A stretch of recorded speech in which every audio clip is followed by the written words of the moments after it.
Ok, alors quel va être le titre? L'économie de Dieu. Non, et si l'économie de Dieu était la clé de l'abondance ou de la prospérité? Bienvenue dans le podcast Minute Sacrée, le podcast qui t'aide à te créer une vie et un business prospère. Tout en ayant conscience que tes minutes sont sacrées. Nous sommes Noémie et Fabien, deux entrepreneurs depuis 2019 qui souhaitent répandre plus d'amour et de joie et de conscience. Dans ce podcast, on te parle de développement personnel, spiritualité, coaching, entrepreneuriat, relations. Et si l'économie de Dieu était la clé de l'épanouissement personnel et professionnel? C'est ce qu'on va voir dans ce podcast. Avant, on va déjà expliquer c'est quoi l'économie de Dieu. Est-ce que toi, tu as une vision de l'économie de Dieu? Oui, alors je voulais vraiment qu'on fasse un podcast sur ce sujet-là parce que pour moi, c'est vraiment l'avenir. C'est là où on va aller. Et quand on comprend l'économie de Dieu, on a beaucoup moins de mal avec l'argent. Parce qu'aujourd'hui, c'est une problématique que n'importe quel entrepreneur, et surtout dans le milieu auquel on s'adresse, les entrepreneurs du bien-être, ça peut être difficile pour eux, tu vois, de vendre leurs services parce qu'ils se disent, c'est le bien-être, moi j'ai envie d'aider tout le monde, j'aime les gens, j'ai pas envie de demander de l'argent, mais en même temps il faut que je travaille, tu vois. Et donc, quand on va comprendre l'économie de Dieu, ça va régler ce problème. Alors l'économie de Dieu, c'est le fait que chacun va pouvoir travailler sur ce qui le passionne et ce en quoi il est doué, et également sur ce que le monde a besoin. Pour moi, c'est ça. Comment tu l'expliquerais, toi? 100%. L'économie de Dieu, pour donner peut-être un exemple, c'est si par exemple, moi j'ai un superbe gazon comme ça, là, je pourrais moi-même tondre le gazon, mais d'une, j'aime pas ça, je suis pas doué pour ça, et lorsque je vais le faire mal et ça va m'embêter. Alors qu'il y a une personne qui existe dans le monde qui adore tondre le gazon, c'est le meilleur dans le domaine, et lorsqu'il fait, lui, ça l'épanouit. Et en fait, si je respecte pas l'économie de Dieu, du coup, je vais le faire moi-même. Mais du coup, si j'ai conscience et je respecte l'économie de Dieu, je vais prendre mon argent et je vais payer quelqu'un qui va le faire mieux que moi, et ça va me donner du temps pour que je puisse orienter mes ressources, mon temps, mon énergie sur quelque chose que j'aime. Super. Et la problématique aujourd'hui dans le monde, c'est que tout le système salarial n'est pas du tout basé sur l'économie de Dieu. Alors il y a quelques jobs salariés où ça va, mais c'est à partir du moment où le salarié va choisir un métier qui sur tous les plans l'épanouit. Quand ça l'épanouit pas, qu'il est pas forcément, alors peut-être qu'il est doué, qu'il a des connaissances, mais qu'il aime pas faire ça, ou ça lui prend de l'énergie, et bien du coup on va construire un système sociétal du coup basé sur tout l'inverse de l'économie de Dieu et des dieux peut-être, pourquoi pas. Et c'est là où il va y avoir un problème parce que du coup c'est là où il va y avoir, tu vois, un pouvoir, une hiérarchie, des ordres. C'est pas fluide, tu vois, l'énergie n'est pas fluide en fait. On sent que il y a des résistances et du coup c'est pour ça qu'après ça crée des problèmes de burn-out, des problèmes relationnels parce que les gens ils ramènent ça dans leur travail, des problèmes physiques, etc. Tout ça parce que les professions aujourd'hui ne sont pas basées sur l'économie de Dieu. Alors, j'entends ta vision, mais je comprends pas bien pourquoi tu dis que les jobs à salariat ne respectent pas l'économie de Dieu. Si par exemple on prend quelqu'un qui est embauché pour passer le ménage, par exemple. Voilà, donc pas tous en fait. C'est-à-dire que la plupart des jobs salariés aujourd'hui ne sont pas forcément basés sur l'économie de Dieu parce qu'en plus c'est même pas des personnes qui sont libres de dire oui ou non, tu vois, c'est un système un peu d'esclavagisme, tu vois, le mot est peut-être un peu fort mais bon, c'est un peu de l'esclavagisme moderne et déguisé, tu vois. Et c'est là où pour moi ça respecte pas l'économie de Dieu. Après, encore une fois, si t'es salarié pour quelqu'un dans une boîte qui vraiment te passionne, tout te va, les horaires, les contraintes, tout te va, là dans ce cas-là, tu as trouvé ton économie de Dieu dans le monde du salariat, c'est génial. Mais honnêtement, pour toi qui nous écoutes par exemple, dis-nous si tu te sens dans ce système d'économie de Dieu ou pas du tout et plus dans l'esclavagisme moderne. La plupart des gens en fait autour de nous, tu vois, ils sont pas du tout dans le bon système. Et comment une personne pourrait revenir dans cette économie de Dieu et profiter de toute la prospérité que ça procure? Premièrement, je dirais bien se connaître. Tu vois, pour moi, ça passe par une phase d'introspection, de connaissance de soi, sans se dire ah oui, mais ça, je peux pas le faire parce que j'ai peur. Non, on n'en est pas à cette étape-là. Première étape, c'est vraiment qu'est-ce que j'aime faire? Qu'est-ce que je pourrais faire toute la journée? Qu'est-ce qui me fait kiffer? Tu vois, par exemple, ma mère, elle adore la décoration. Elle adore le jardinage. elle adore cuisiner. C'est son économie de Dieu, tu vois. Cependant, elle se dit, bah ouais, mais je peux pas gagner de l'argent avec ça, c'est trop compliqué, il y aura pas de travail. Tu vois, donc là, la première étape pour les gens qui nous écoutent, c'est pas de penser au comment concrètement, c'est de se dire, ok, si je pense à moi, qu'est-ce que moi j'aime faire, ce pourquoi je suis douée, et est-ce qu'il y aurait pas des gens qui aimeraient mes services? Si on reprend l'exemple de ma mère, carrément, il y a carrément des gens qui cherchent des décoratrices, il y a carrément des gens qui cherchent des fleuristes ou des personnes qui vont faire le potager, les plantes, carrément des gens qui cherchent des cuisinières, tu vois, ou des pâtissières, etc.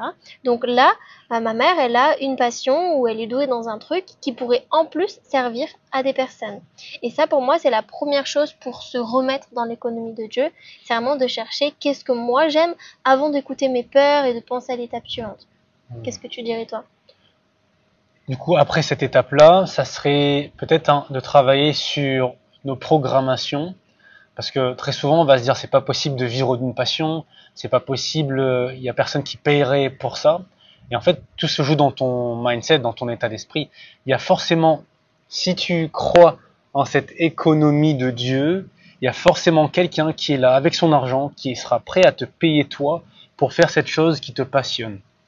100%, et puis en fait, plus il y aura de personnes qui se créeront leur propre économie de Dieu, et mieux le monde il ira, parce qu'il y aura plus de burn-out, il y aura plus de hiérarchie, il y aura plus de salariés qui râlent parce qu'ils sont mal payés, parce qu'ils ont des conditions de merde, et parce qu'ils tombent malades et ils ont des problèmes physiques.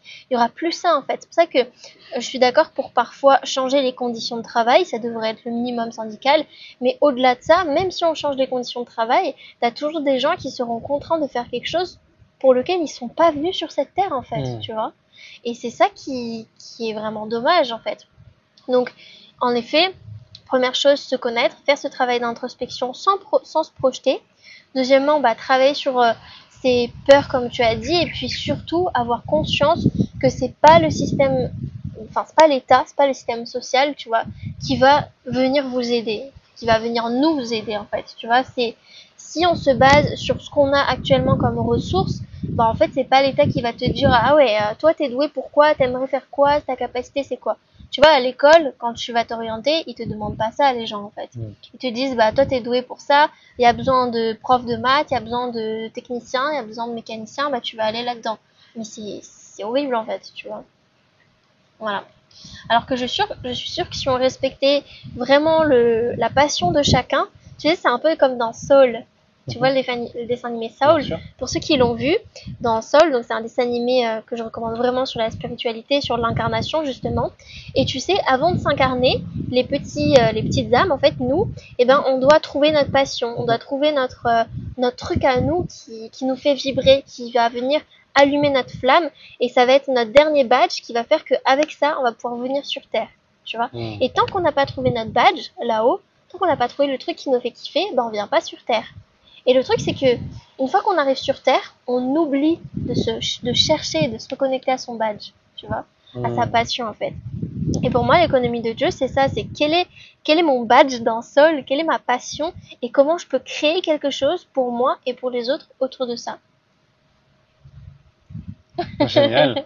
C'est vrai que je me souvenais pas de cette image dans Soul. Et en effet, le dernier joker, c'est sa passion. Et une fois que chacun trouve sa passion, il y a le badge qui s'allume.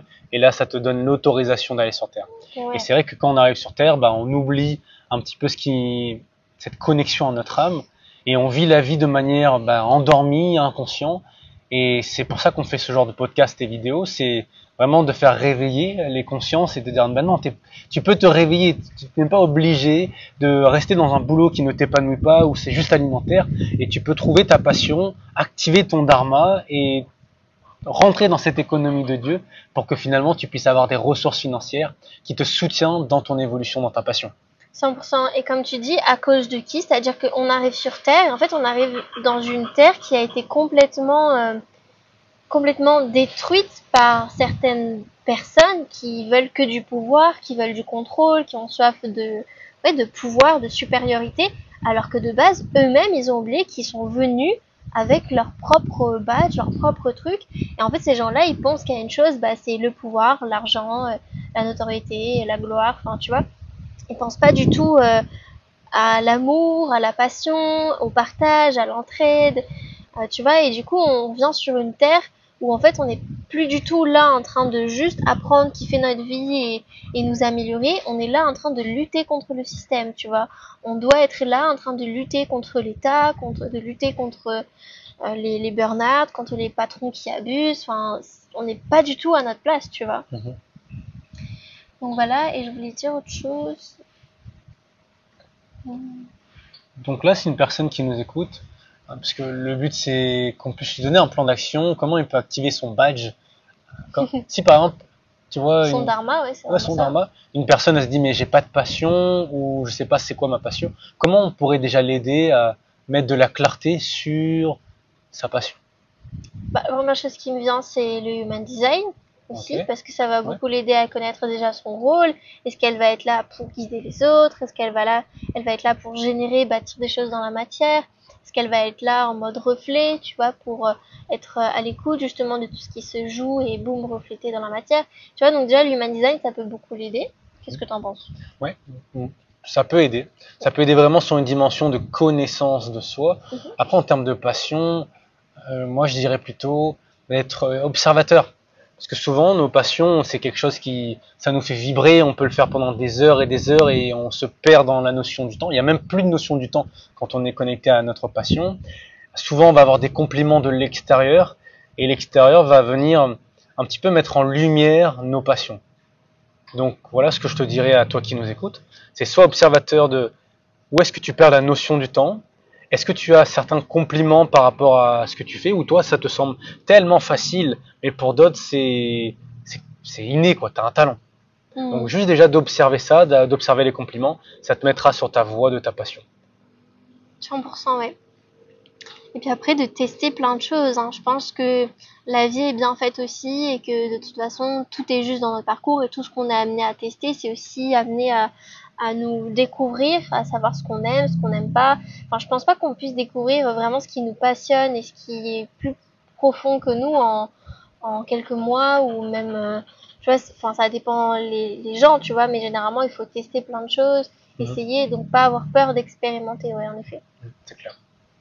Et puis si on regarde le film Saul, tu sais, 22, qui finalement elle trouve pas du tout sa passion, elle teste plein de choses, elle a tout essayé, et à un moment donné elle est envoyée sur Terre par ses gardes finalement, et elle découvre sa passion, c'est juste d'être dans le moment présent et d'être dans l'émerveillement de chaque instant. Et comme un réflecteur, un peu, tu vois, comme un réflecteur. C'est pour ça que je pense que le human design, ça peut quand même mettre sur la piste, la grande piste, tu vois, ça va peut-être pas être quelque chose de précis, mais ça va orienter, tu vois. Par exemple, un projecteur, c'est un guide. Ok, bah comment je peux guider les gens? Tu peux être guide de voyage. Tiens, on va le faire pour tous les types alors. Ouais. Alors, on commence déjà par les générateurs.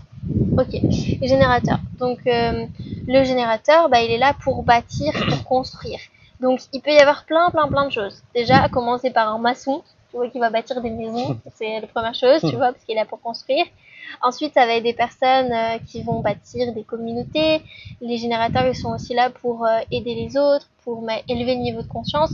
Donc, tout ce qui va être dans le développement personnel, le bien-être, créer des écoles, créer des formations, créer des programmes, créer des accompagnements. Bah, ça va être génial pour le générateur, du coup, comme nous on fait en fait. Ouais.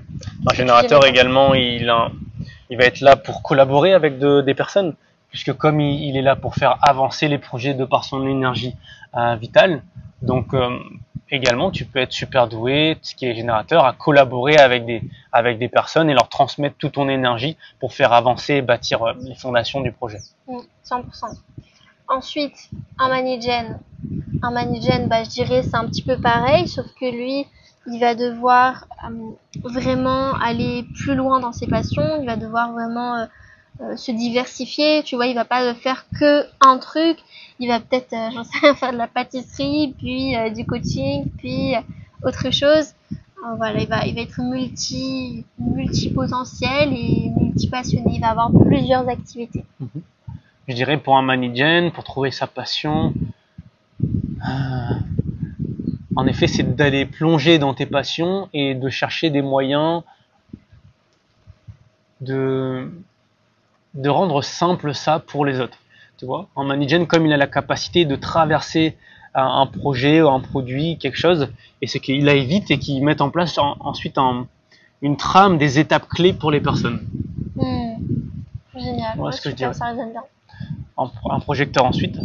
Un projecteur, c'est un guide, c'est quelqu'un qui va impacter énormément, qui va être là aussi pour Pour guider les élever le consciences. niveau de conscience, pour guider tout ça. Donc tout ce qui est dans le guide en fait, guide personnel, guide touristique, guide dans les relations, guide professionnel aussi d'ailleurs, enfin, tout ce qui va permettre à une personne de se trouver, de mettre du sens dans sa vie, de l'aider à mettre le doigt sur des choses qui vont lui plaire, qui vont pas lui plaire, sur des dysfonctionnements, sur des voilà, mais vraiment un guide. Et puis je dirais le projecteur de vraiment se montrer, donc aussi tout ce qui va être tu vois sur l'humour, le côté théâtral, tu vois ouais tout ce qui est théâtral, comédie, humour, spectacle, chant, tu vois, il est quand même là pour se montrer à grand public, impacter, qu'on vienne et qu'il soit reconnu. Donc ces domaines dans le spectacle, je pense que ça peut être intéressant pour un projecteur aussi. Ok.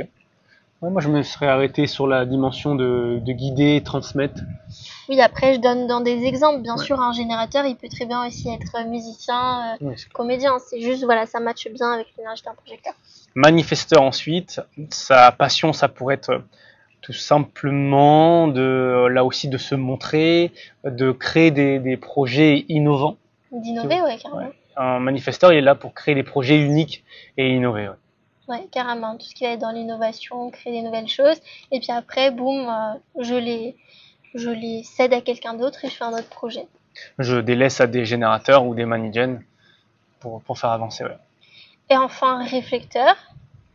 Un réflecteur, sa passion, ça serait d'être entouré de personnes et de refléter les points morts. Tu vois, un réflecteur, c'est aussi bon. C'est aussi bon.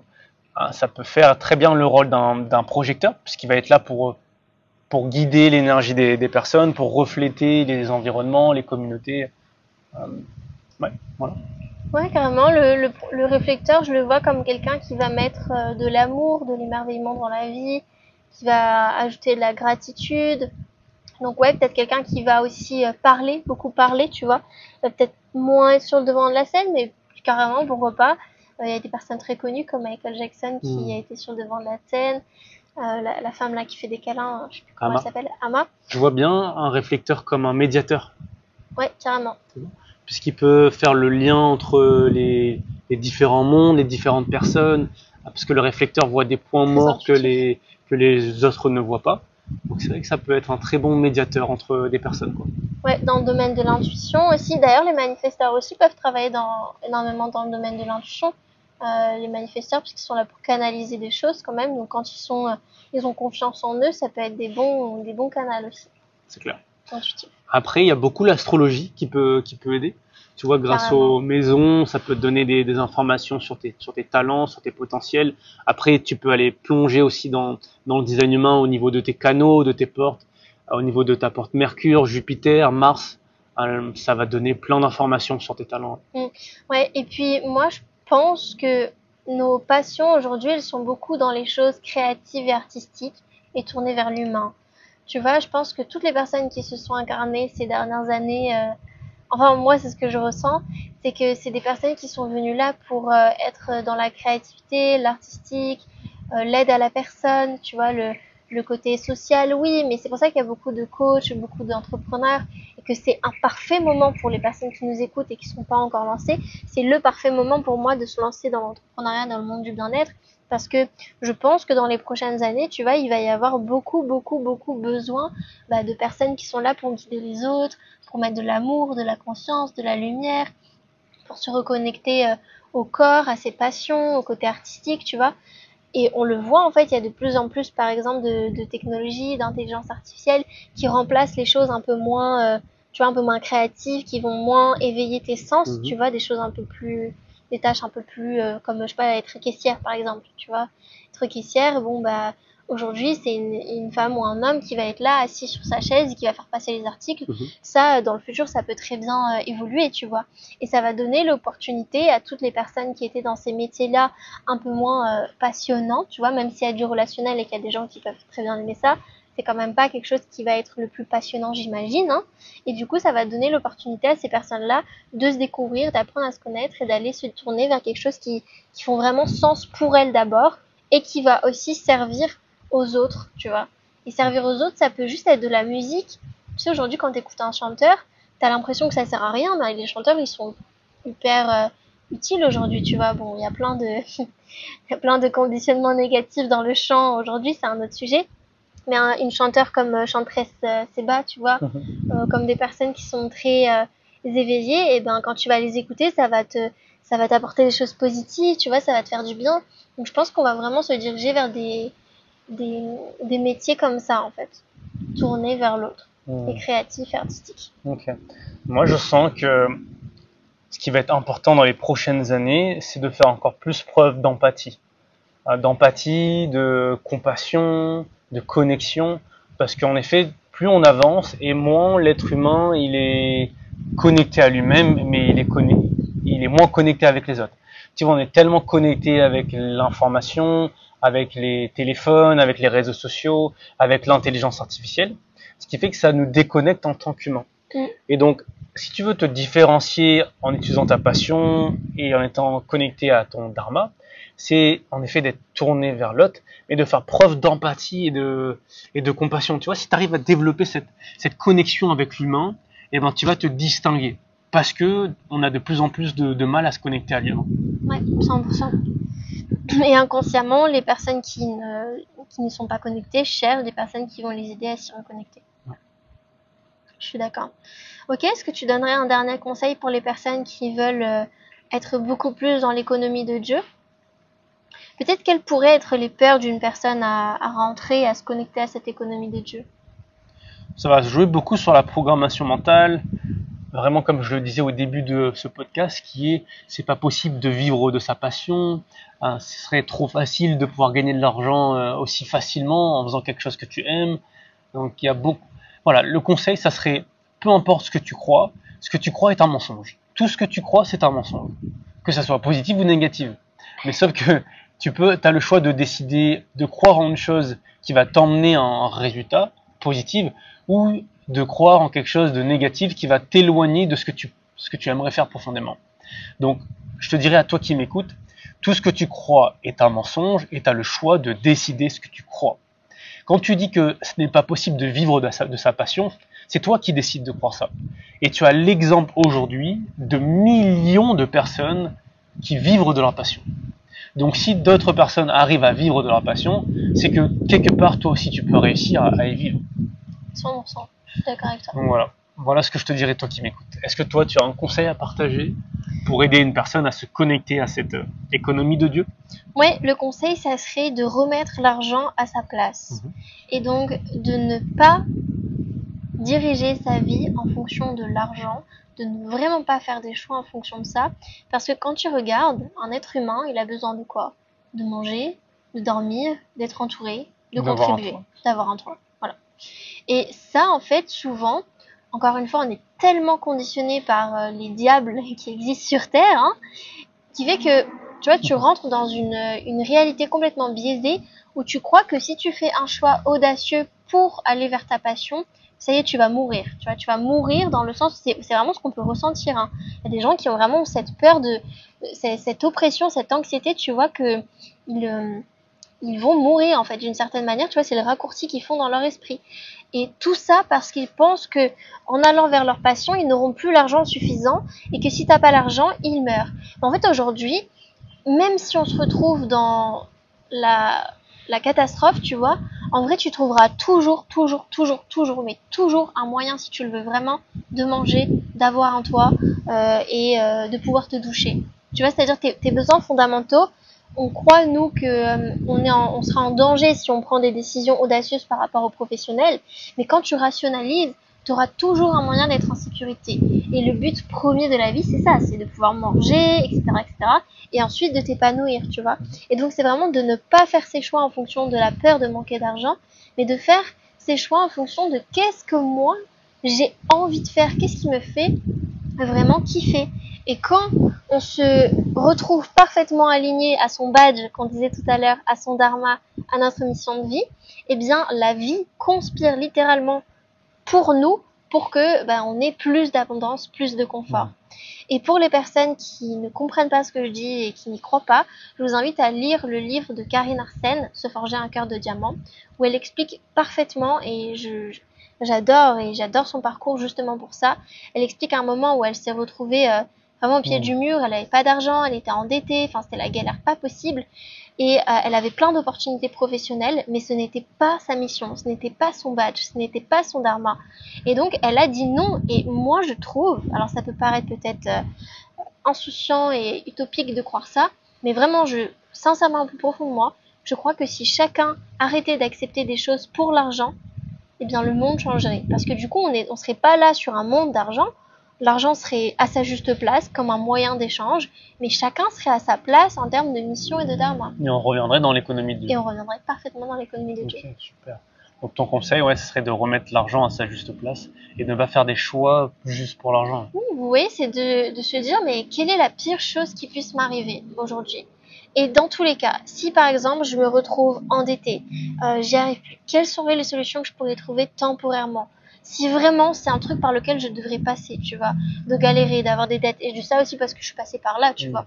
Et donc je sais que même si je suis passée par là, bah il y a eu des solutions, il y a eu des personnes sur mon chemin. Je l'ai pas fait toute seule, mais c'est là où je dis que quand tu décides de ne pas suivre et de ne pas faire de l'argent un but, tout conspire pour toi en fait, tout conspire pour t'aider, que ce soit par les biais des autres, hein, je dis pas que tu vas devoir t'y arriver toute seule, généralement non, tu vois, même Karine dans son livre elle le dit, heureusement qu'elle a eu un propriétaire qui disait je crois en vous, vous allez y arriver, c'est pas grave, vous me devez des mois de retard, mais c'est pas grave, je vous fais confiance, tu vois. Donc il y a plein de personnes qui sont arrivées sur son chemin là pour l'aider, mais parce que elle avant, elle avait pris la décision de, en fait c'est pas grave, si je dois manger moins, si je dois être dans la galère, eh bien c'est pas grave, je passerai ce pas-là et j'ai confiance en la vie qu'elle va m'aider parce que je veux trouver moi mon dharma, ma mission en fait, tu vois. C'est clair, pour avoir lu le livre.